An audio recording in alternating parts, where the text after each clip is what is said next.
I'm really excited that you're here watching this right now because I believe that the people that are supposed to be here will be, and the messages that you're going to hear will be meant for you. I am speaking today with a woman that I have come to love and admire and respect and appreciate and work with as somebody who is on my physical human team to help me connect more strongly with my spiritual team. Her name is Marie-Helene Fortin. She is Francophone. She has a beautiful name. I call her MH usually because it's easier, and I want to introduce her to you. I have been wanting to do this with her for ages, and I'm so excited we finally sat down to do it. If you are somebody who is struggling with grief, if you are dealing with the loss of a loved one, if you are somebody who cannot seem to let it go and you find yourself crying when you think of your loved one more often than smiling, if you find that you are really struggling to move past the death of your loved one, then I am really excited for you to watch and listen today. So let's get started with Marie-Helene Fortin. So welcome, MH. How are you? I'm fantastic. Thank you so much for having me. I'm very honored. Well, it's going to be a wild ride, and I know I don't have you for long. You have a crazy schedule. You've got angels talking to you. You've got people that need their angels to talk to them. So let's get right into it. Let's talk about the work that you do, and then let's dive into how you help people move through grief, because this is just such a big issue. And I know that there are so many people out there who have lost loved ones and who are really struggling with the pain of that. And they're really struggling with the worry of letting go of the grief, because sometimes I feel like a lot of people think that the grief lets them show how much they loved their loved one while the loved one was here. But you've taught me so much. So I'm going to pass the microphone over to you. Tell us more about what you do in your work. Sounds good.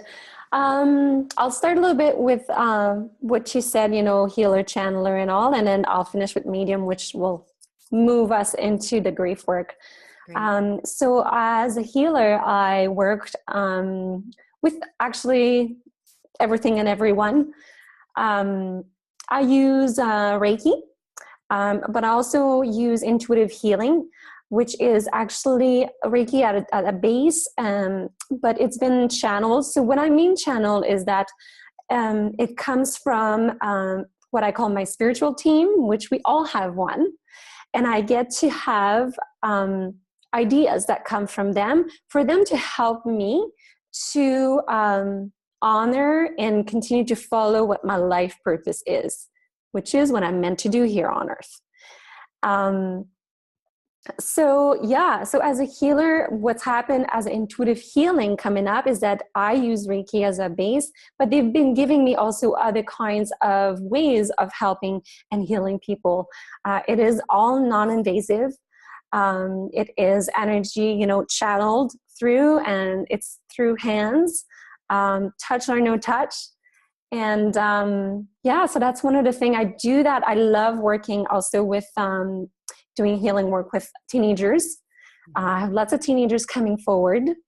I've got also young children that do come. They're easy peasy. They just suck it all up. They're like little sponges. They're amazing.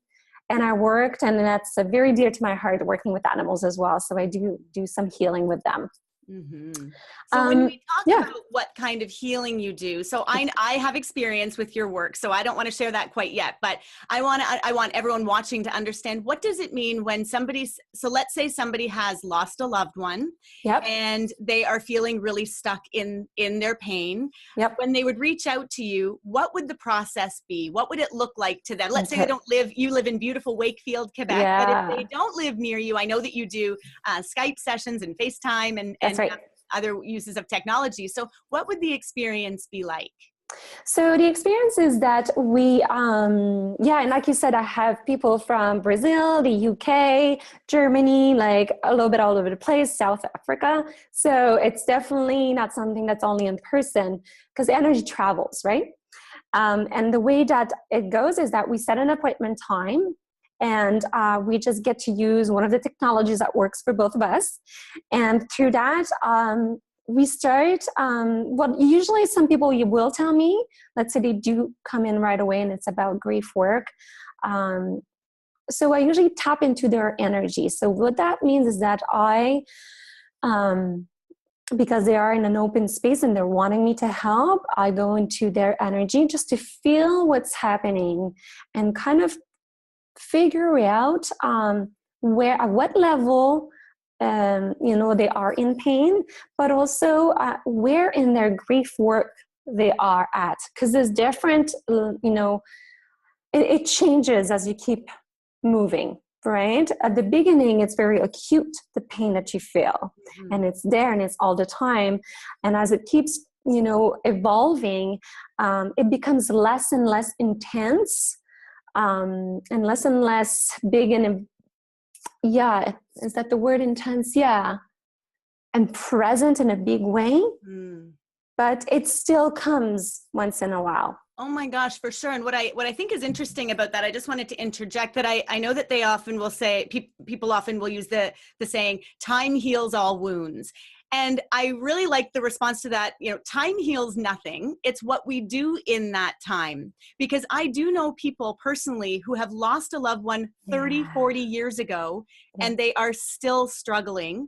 And until they are able to move through that pain, they continue to struggle. And as a woman in long-term recovery, I totally relate to that, because until I was able to go into my shit and to get into my shit, I really wasn't able to move through it and to live a life of freedom and to be free of that. So that is what is so special about the work that you do. You really help people to move through that kind of pain, to get to another place. That's right. So I do get, like you said, have people that are different places, but I do get some people who have been, like you say, years and years. It's still there and it's still as acute as when it was at the beginning. And it's very, it kind of blocks you in many ways. And, we're not just physical or emotional or spiritual, we're all of those things. So when one side of us, let's say grief, and we are in that grief and feeling in that stuckness, it will affect all other areas and bleeds into them, and it really affect the quality of it. So to me, it's a coming back home to your heart. It's a coming back home to your soul. And what I get to do is I do explain to them, but through their team. So what I mean by that is that everybody has a spiritual team, and everybody, that they know it or not, are on a spiritual journey. And it's important for me, before I continue, to really say that anything that I am voicing today, everybody can really take what I see and see if it resonates with them, because that is my truth and what I work from, and it might not be somebody else's truth, and that's okay, right?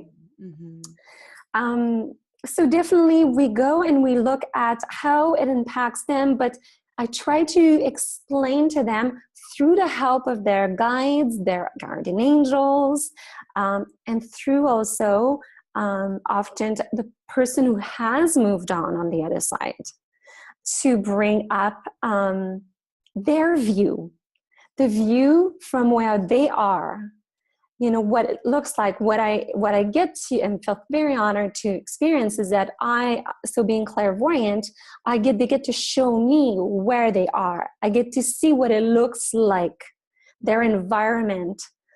And it's different for everybody. Everybody's heavens is different. Oh my gosh. So are you, and like, I just have goosebumps right now. So are you telling me that you experience what heaven looks like for each of the people who have crossed over that you're working with? So you're working with a human being. That's right. And you're working with their spiritual team, and That's you right. get to see what the environment of the spiritual team looks like, or the loved one, that Yes. a lost loved one that we're talking about. Yes, I do get to have that if I have permission. So if they do, and if it is important, because it's about the person who's trying to heal, right? So if it is important to that person to know and see that, then I will see it. I only see, hear, and feel what is important to share. it reminded me of something, and this is Brian Calhoun's book, and you contributed to this book. And it reminded me when you said that, in the dedication at the beginning of his book, I've been really connecting to this one line, and I've been using it with friends just as a hopeful, gentle reminder. Remember, death is never an ending. Death is the next step within our soul evolution. Yes. And that really resonated with me, because it just, again, after working with you for a time now, I think we've been together for a couple of years, and I remember, it really feels true. You know, when you hear the truth, it resonates, and your body feels it, right? Yes. It's like, that's exactly what it is. He's not gone. And I remember you telling me when you were working with an animal that was crossing over, you were saying, it was that beautiful cat that passed away, and you were saying you felt the animal in life, and then you felt when they crossed over into death, but there wasn't a stop in their soul. You were describing. That's right. Yeah. And that's why then that line in his dedication, it just kind of all made sense to me, that that's the way death is, that it isn't final, that it isn't something that is to be feared. And that as much as I was sharing with you before we started recording that just 2 or 3 days ago, I was at the grocery store, and all of the cards for Father's Day are all being displayed. And in the grocery store, I teared up. I had tears down my face. I had to grab a tissue, and I was sad. And it made me miss my dad. I miss hugging him. I miss touching him, holding him, smelling him, looking at him, hearing his voice. Yes. But I also know that there is so much presence in absence. That was said on the CBC. I like that. I loved it. It was said on the CBC. Juicy. Whatever her name is, last name, who was covering the royal wedding a few weekends ago with Harry and Meghan. And she said there is so much presence in absence. And I thought, oh my gosh, another moment where that just aha moment. Yes, the resonance was there. And it was just that feeling that we really, I think, we hold on to our grief in a lot of ways because we feel that doing so honors our loved one. Or we feel that if we are happy and joyful too soon after their death, that we're not respecting them in some ways. And through my work with you and through the work that we've done, and I've done on my own as well, is just I've really come to a place where I really understand that I am not honoring my father by crying all the time, by being miserable, by missing him so much, by feeling that he's not here, because he's literally saying, I'm right here. That's exactly it. And, you know, they always show me this. They are as close as, you know, a breath. Like they're right there. They're like, right. Like, you know, sometimes it's like they can touch your hair and something, but we in our brain just saying, oh, it's the wind, or, oh, it's something, right now we go there right away. But it's so much more magical than that. It is true, and that magic is true. And I want to add, if you don't mind, to what you said also, that what I've noticed when some clients is that they also hold on to the pain of grief as their only line of connection with their thinking. It's the only line of connection to their loved ones, you know. And when in a session we get to explain that it actually lessens that connection because of the suffering and the pain, because at that point you're not living in that joyful place in your heart that lets you see with clarity and feel the truth. Does that make sense? Beautifully put. Totally makes sense. And I want to keep going on this trajectory of really diving into grief, because it's something that really holds people back. Again, I know somebody who their father had passed away 30 years ago, and they didn't even know how much it had still affected them until they met with a channeler, an intuitive, somebody that could help them to know that their father was really still here. So I really want people to get this message that our loved ones are still here. Yes. Whether or not we want, you know, there's such a tendency maybe to be skeptical. And I wonder, how do you ever work with skeptical people, and how do you overcome that? Yeah, absolutely. Absolutely. You know, people come in. It's interesting though, skeptical people have this thing where inside they do want to believe. Yeah. You know, at least the ones that have come to see me, there's that, I can recognize it. The way that I do, I just stay very grounded in the fact that I trust what I get. I just trust it, and I know it for being the truth. Mm-hmm. And I am the telephone line here. You know, Mm-hmm. I am just in between. So, my team just told me, don't say just. I am the in between a team. So it is, you know, the higher realm with the cross loved ones. I'm the telephone through the person sitting there. So I trust what they tell me, and I will give them messages. And however the person is really reacting, it doesn't faze me, truthfully, because I believe in what I do, and every single time I will say something at some point, and the person will say, no, I have no clue what you're talking about. Mm-hmm. But I'll get an email either a week or a month or a year later, and they said, oh my gosh, this is what you meant. Mm-hmm. It's often the skepticals go right away to the mental realm. They right away it has to make sense from this place. Mm-hmm. You know, if I tell somebody, watch for the blue bird, well, the person usually, if I say that to you, what would you watch for? I would think a blue jay, probably. Right? Like you would think in real life, a real bird, right? Right. But what about a picture of a blue bird? Right. What about you getting a stuffed animal and a blue bird? Mm-hmm. What about there's a song that comes on the radio and it says blue bird? That's how they connect with us. Mm-hmm. It's much more, they are so creative.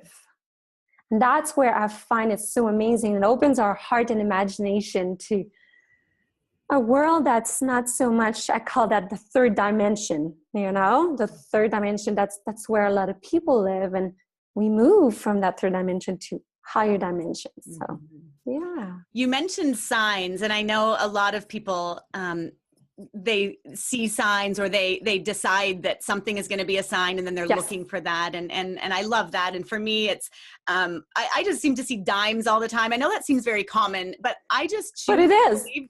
It is a way. It is a way. And I just choose, whenever I see a random dime on a store floor or wherever I am, I love seeing it. I sometimes pick it up, and I just know that that's something of my dad, or a certain song will, certain songs will come on the radio, or just, I was telling you after our last session, Roger and I had a bit of an argument, and I wasn't feeling very happy. And so I left, and I went to go and get coffee and just get a breather. And I went and sat down at the Indigo store, and I was just reading my book and sipping on my coffee, and all of a sudden this song about a dad and a daughter, and it's called, it's not the Whitney Houston one, but it's called I Will Always Love You. And I'd never heard of this song. Oh my God.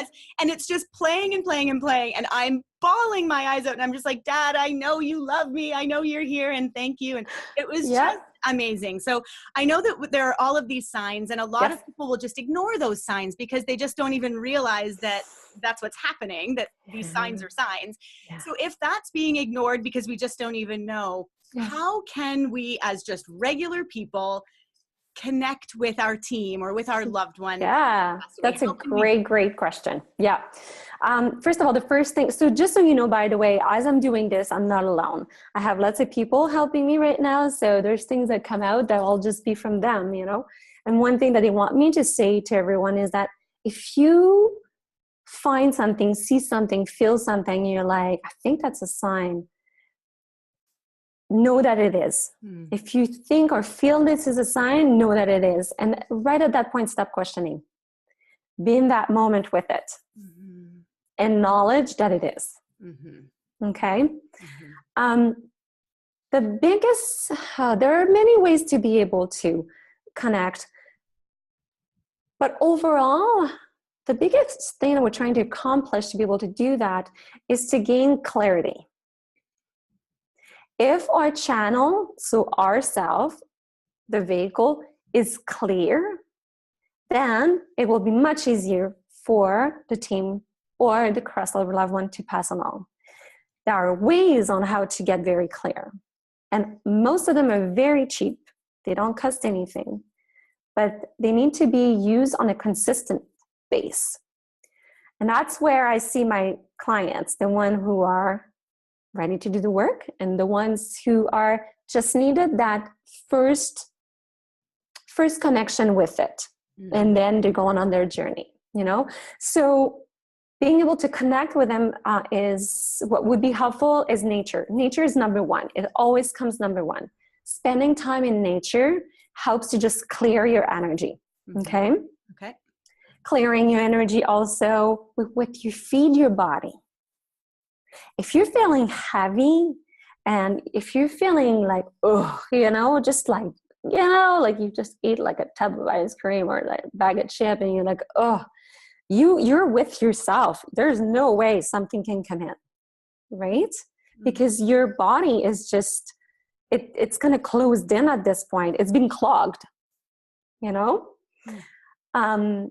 What's also very helpful is to learn to spend time without busyness. So in stillness. So meditation and yoga. There's many ways. It doesn't call to everybody, you know, the meditation in the way that a lot of people see it. Meditation is anything that I call it that takes you out of your head into your heart. So it's something, you know, when you do something and you love it so much, you lose track of time. Mm-hmm. We've talked about that, you and I, before. Yeah. You're right in your heart. Yeah. That's usually when they come and give us messages. Mm-hmm. Usually, like when I'm doing mundane little thing, when you'll be surprised how many messages people like across the development try to come across when people are doing actually dishes. Yeah. Because they're doing something with their hands, they're busy. It's an automatic movement. It's not something I have to think about. And then they're in that space, they're open. Mm-hmm. So that's when they come in. So being a clear channel is one of the most important things. Mm. Something you can also do is that people forget they can ask. They can ask them. You know, say, come in and please come in my dream. Yeah. You know, come in my dream. I would love to see you like with my eyes. Yeah. I would love to be able to get a sign, make it clear. But that's the thing. You have to ask them, make it clear. Mm-hmm. And if you have it assigned and you're not sure, you can say, can you make it clear for me? You know, you can ask all that. You have this openness. You can do that. One way that they come in is when we're dreaming really well because we're wide open. Wide open. Mm-hmm. One thing that they do tell me to explain to you guys is that some people, there's a in between. Some people want you so bad, but if they were to see, like in person, like to see the spirit as if they were right there. I have experienced that before. And if I would have seen it earlier than I was ready to, it would have scared me and I would have blocked myself from it. Mm-hmm. You know, so know that they also give you the signs that you are able to handle. They don't want to scare us. That's actually one of the biggest things. They don't want to scare us. Mm-hmm. So know that if you've asked, you know, for them to come in your dream and it hasn't happened, it's okay. They've heard you. When you are ready, they will come. Mm. It's almost like, you know, it's the Fields of Dream. One of my favorite quote, you know, build it and they will come. Mm. So just build up on yourself. Work on yourself and they will come. Absolutely awesome. I've shared with you a few times, several times, that in the latter part of my father's life, he was very unwell and he suffered deeply with depression and addiction. And then he became sick with ALS at the end of his life. And for probably 10 years prior to his death, I just felt more and more disconnected from my dad.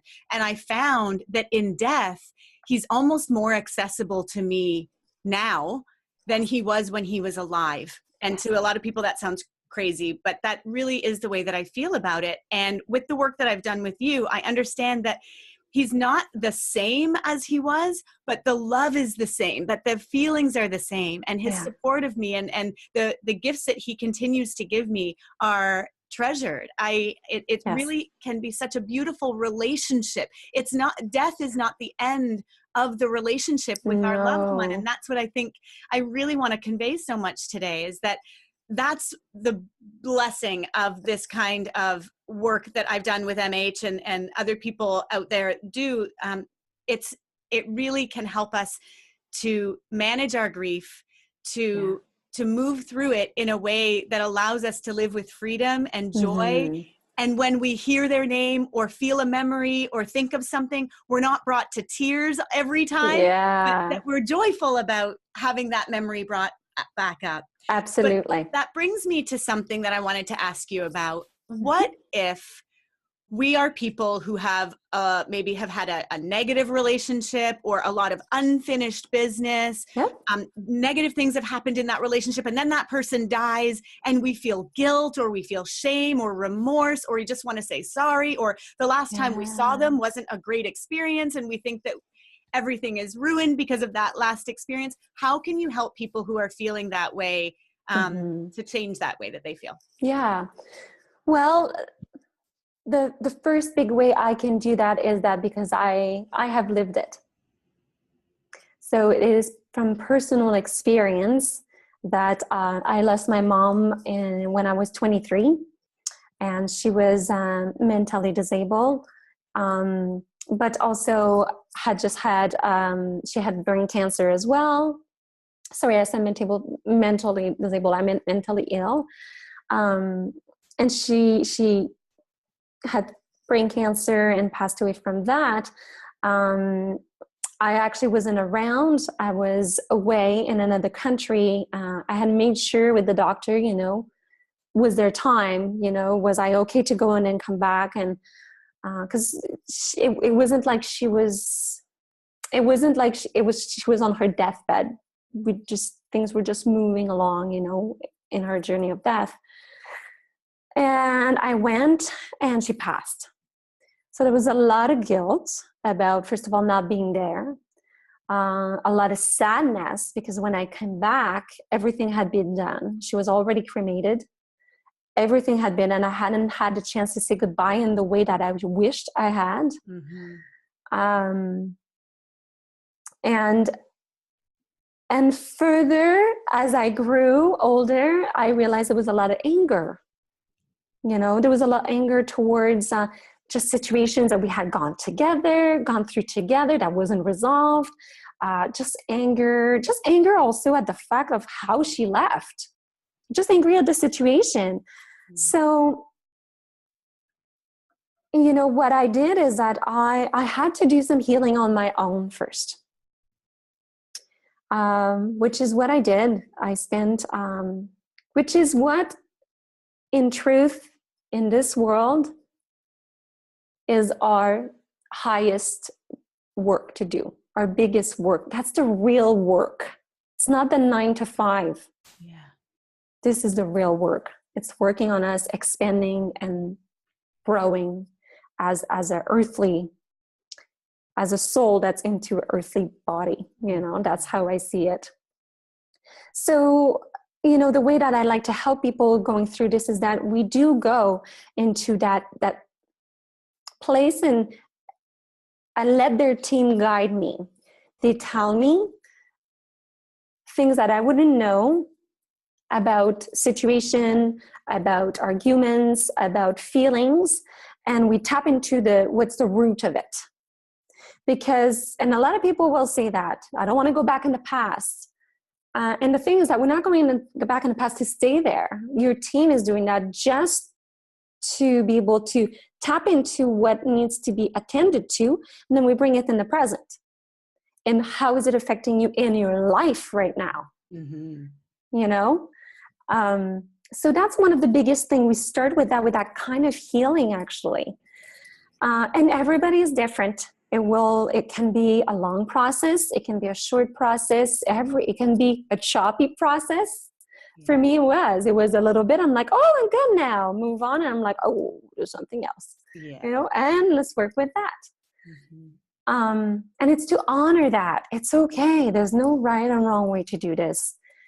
And often if the person is wanting and ready to, because I'll say that some people want to know that their loved ones are okay and all that, and they're healthy, but they don't necessarily want to talk to them yet.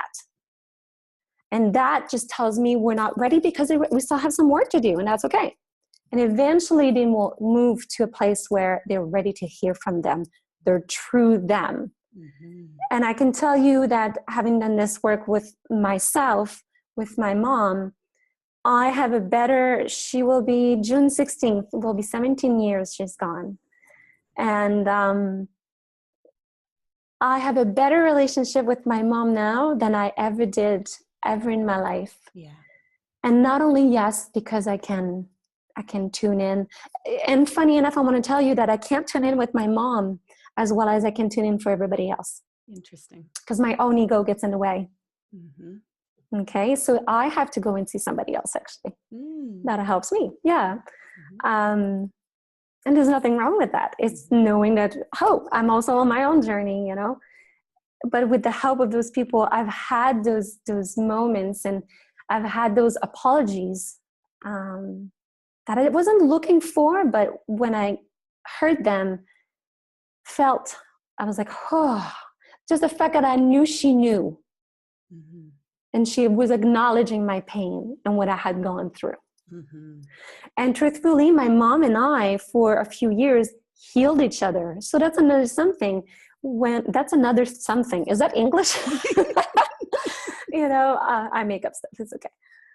Is that people, when they cross over, they continue to grow. And it doesn't mean that they continue to heal. And what I mean by healing is that physically they will be okay. But they continue to heal on a spiritual level. They continue to heal also on an emotional level, you know? Mm-hmm. And sometimes they need our help. So when we do our work, they do it with us. And that's how we combine each other and we helping each other. Because like you said at the beginning, they're there. Yeah. But they are in a space and an open set, mindset and heart that now we can do the real work. Mm-hmm. Not the budding ego to ego work. Mm-hmm. Now it's heart to heart together. Mm. Oh my gosh, that's so beautiful. Thank you so much for sharing some of your beautiful wisdom and helping us to understand that our loved ones are not gone. They are still here. I love the work that you do. Thank I you. love that you also do live retreats, and you and I have an amazing experience where we get to create live retreats for a very intimate group of people looking to work through grief. And I love when you were sort of laying out the different elements of how we can connect with our loved ones that have crossed over, things like meditation and stillness and putting in really good food into our bodies so that we're really feeling clean and not clogged, as you were saying. Yes. And then also just asking, really talking to our team and to our loved ones and really asking for their help to just be able to understand it a little bit better. So these retreats that you and I do, I'm excited. Me too. You can go to the website to either sarahtalksfood.com or leadinglight.ca and find out more about the retreats, or you can email either one of us to ask about them. But that is something that we are putting together because I think it's something that's so needed. Too many people are stuck in the past. Too many people are stuck in their pain. And what I know for sure, and I've already said it, but just that our loved ones do not want us on earth crying every day, upset every day, sad. And they understand if we have bad days, for sure. I get that. And I know that my dad, when I cry and I'm sad, I talk to him and I tell him that I just wish he was right here with me. Yes. And he is, right? Yes. And by the way, he's right behind you right now. So I wanted to tell you that right now. Yeah. He's actually putting both hands on your shoulders and he's just like being strong with you. And and that's okay. We let that move. It's because it's beautiful. It's from our heart and we acknowledge it and we take it in. Right? Yeah. Thank you for that. You're welcome. For that. He wanted to say, believe me. It's okay. Thank goodness, Marie-Helene, if you go to visit her studio, her gorgeous studio in the middle of the woods in Wakefield, Quebec, she has lots of Kleenex ready. With lotion. Whenever I do a session with you, if it's over FaceTime, I always make sure I have my Kleenex box ready because it's so good to let this stuff go. And I love knowing that his hands are right here. And I just, I love him so much. And I'm so glad he is right with me, right here, right now, in I all the know. moments that I need him, he is here, and I know that. And our loved ones are with us when we need them. They are not gone. Yeah. Sorry, it just came in really fast. So when spirit works, it's on their timing. It's never really good timing, by the way.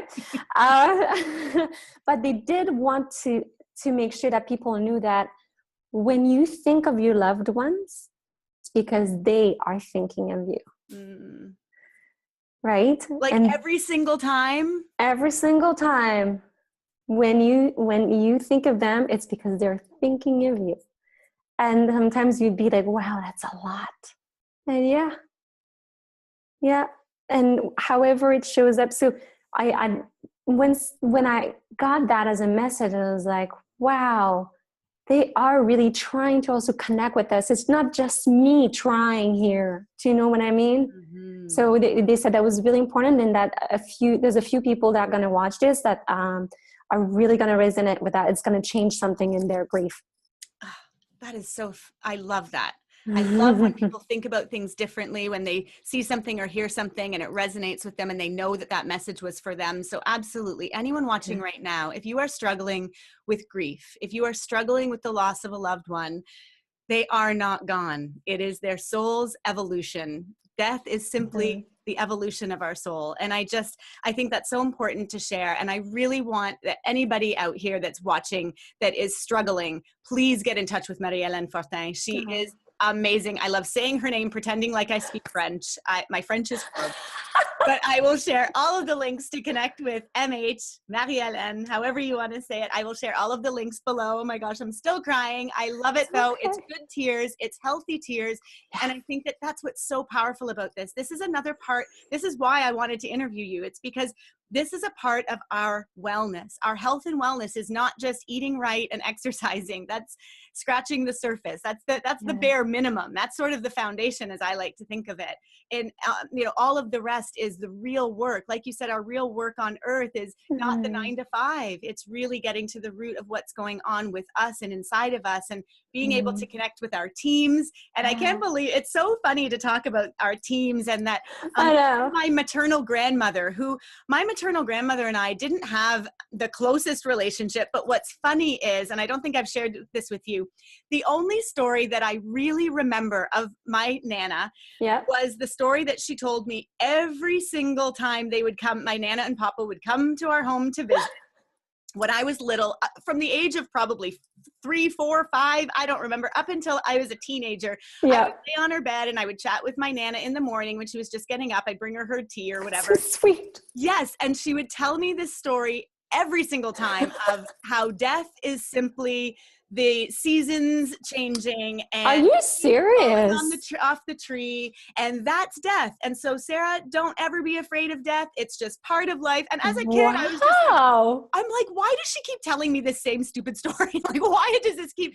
But now, and you've shared with me that my Nana is on my team. She's one of my angels. One of your guides. Yeah. She's one of my guides. And I just find it really interesting because I didn't think that she would be, knowing the way that our relationship was in life. We weren't super close, but knowing that she's with me there, it reminded me of those stories and how we did have these tidbits of moments together, and these things that held us together. So anyway, that was just something I wanted to share with you because I thought it was interesting. It's awesome. I love you so much, MH. You are someone who came into my life at the exact right, perfect moment. I've written about you on my blog before. You are the woman that I shared. It was about making friends, and how I looked at you across a table and it was like our eyes met and that was it. And you are that kind of you're an enigma. You're just incredible the way that you are. Your energy, it transcends your physical body. It's just really beautiful. So connecting with you has been a highlight of my life. It has changed my life. It has improved my life. And I know that you are on this incredible path where you are helping so many people. And I just encourage you to just keep spreading those wings and continue to just keep soaring, because you are amazing and I love you. And thank you so much. Oh, that's such a true honor. And I thank you for those really kind words. They mean a lot to me. Thank you. Thank you so much for being here. I'll see you soon on retreat. Sounds good. You bet, darling.